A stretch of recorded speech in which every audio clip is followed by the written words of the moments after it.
नमस्कार, मैं हूं संजय शर्मा और अब हम कोरोना से संबंधित कई अन्य ऐसे असर की बात कर रहे हैं जो कोरोना से डायरेक्ट रिलेटेड तो नहीं है, लेकिन उनका कोरोना का असर उन तमाम ऐसे वाइटल ऑर्गन्स पे पड़ता है जिसपे कि आदमी को बहुत मुश्किल होती है।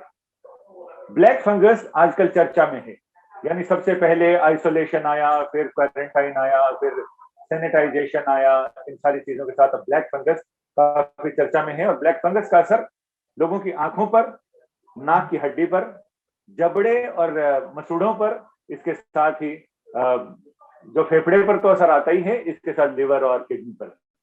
तो हम बात कर रहे हैं, देश के जाने माने दंत रोग विशेषज्ञ हमारे साथ हैं, डेंटल साइंस के एक्सपर्ट डॉक्टर मोहिंदर सिंह नरोला जी। डॉक्टर साहब, आपका स्वागत है आज तक में। और तमाम दर्शक ये जानना चाहते हैं कि जो ब्लैक फंगस का असर डायरेक्ट या इनडायरेक्टली हमारे मसूड़ों पर कैसे होता है, और हम छोटी छोटी टिप्स आपसे जानना चाहेंगे जो कि हमारे दर्शकों के लिए और ऐसे लोगों के लिए जो कोरोना के असर से बस अभी मुक्त हुए हैं या जिनको ऐसा लगता है कि ब्लैक फंगस को लेकर वो बहुत ज्यादा सेंसिटिव हैं, तो उन सारे लोगों के लिए छोटे छोटे टिप्स उनके लिए बड़ी मददगार साबित होंगे। तो आप हमें कुछ ऐसे टिप्स बताएं।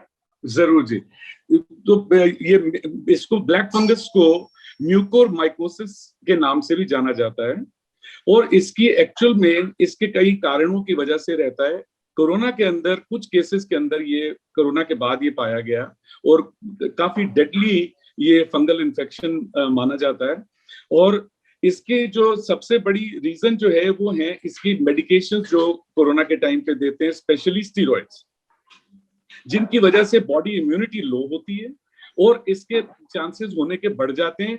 और अगर मुंह की इनके अंदर इन्फेक्शन, गम्स इन्फेक्टेड हैं और जो है ओरल हाइजीन भी प्रॉपर नहीं है, तो उसके अंदर इन केसेस का होना ज्यादा आसान हो जाता है। और इसके सिम्टम्स जो हैं वो इस तरीके के आते हैं कि जैसे पस निकलने लग जाना मसूड़ों से, दांतों का हिलने लग जाना, इकट्ठे कई सारे हिस्से के दांतों का हिलना शुरू हो जाना, काफी सारी पस निकलना, और कई दफा तो ये फैलना पूरे वाइटल एरिया के अंदर सारी जगहों पे फैलना शुरू हो जाता है। वर्स्ट केसेस में इवन ब्रेन तक भी ये इन्फेक्शन पहुंच जाता है और eventually surgery is the only way which is going to actually cures it. Doctor साहब चाहते हैं कि जिन लोगों को, जो लोग थोड़ा सा एक्स्ट्रा कॉन्शियस हैं, वो अपने मसूड़ों को लेकर, ओरल हाइजीन को लेकर ऐसे छोटे छोटे क्या उपाय करें जिस जी। तो ओरल हाइजीन का सबसे इंपॉर्टेंट चीज जो है ना, वो तो आप संजय जी है कि साल में 2 बार डेंटिस्ट से क्लीनिंग करवाएं।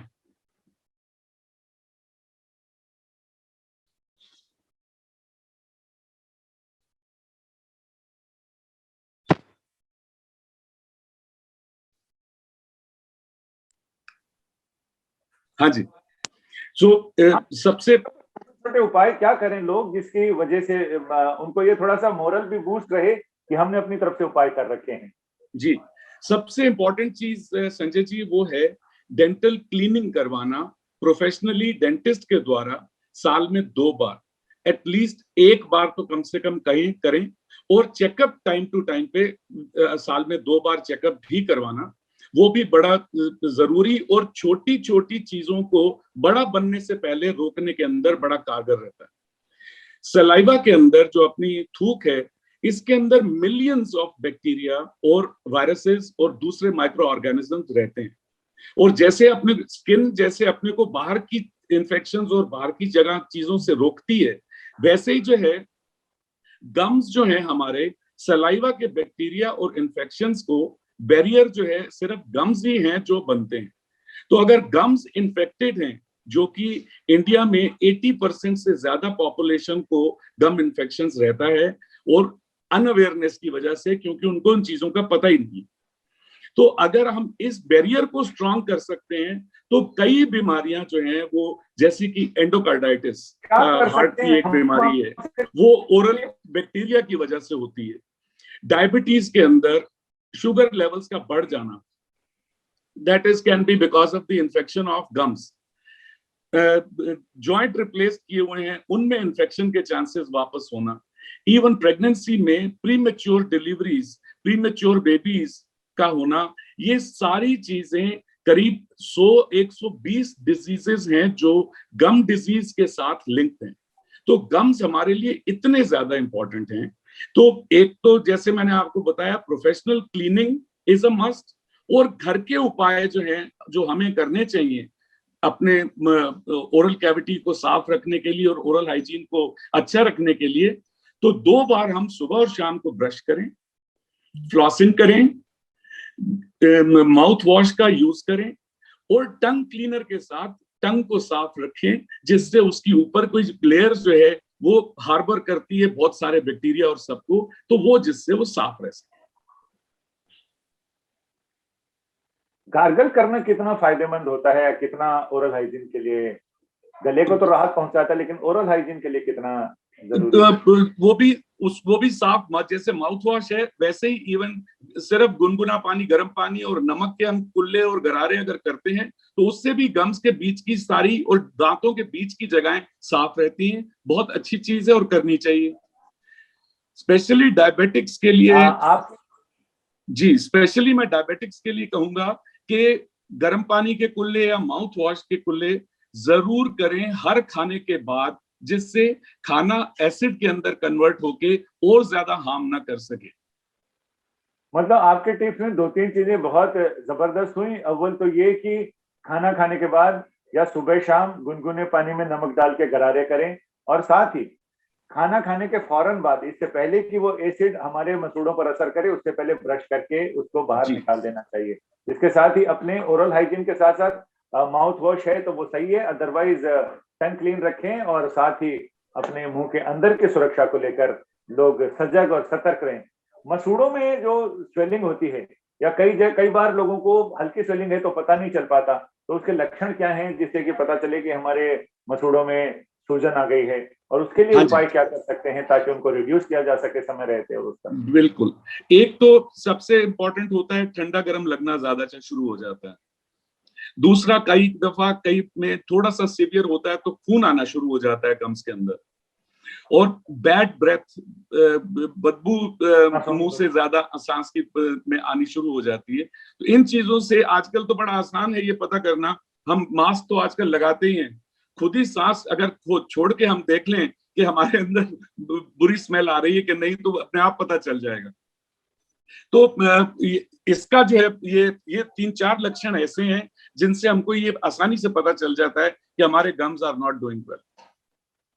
वाह, और इसके अलावा कोई और टिप्स बताएं तो हमारे दर्शकों को काफी फायदा होगा। चलते चलते इस पर भी बात करते हैं कि कुल्ला करें और गार्गल करें, टंग क्लीन रखें, इसके साथ ही सुबह शाम ब्रश करें, और जब भी कुछ भी खाएं तो उसके बाद आपको गुनगुने पानी से अगर कुल्ले कर सकें तो जी, जी।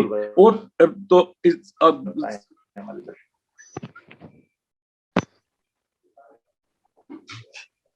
तो इम्पोर्टेंट चीज ये है जी कि ये सब एहतियात तो बरतें, ये सब सावधानियां अपन रखें, और साथ में जो है मुंह की तरफ उतना ही ध्यान दें जितना हम बाकी बॉडी के पार्ट्स की तरफ ध्यान देते हैं, क्योंकि हमारे यहाँ सबसे बड़ी प्रॉब्लम जो है वो अनअवेयरनेस और इग्नोरेंस है, जो हम दांतों के और मसूड़ों की तरफ हम ध्यान नहीं देते हैं।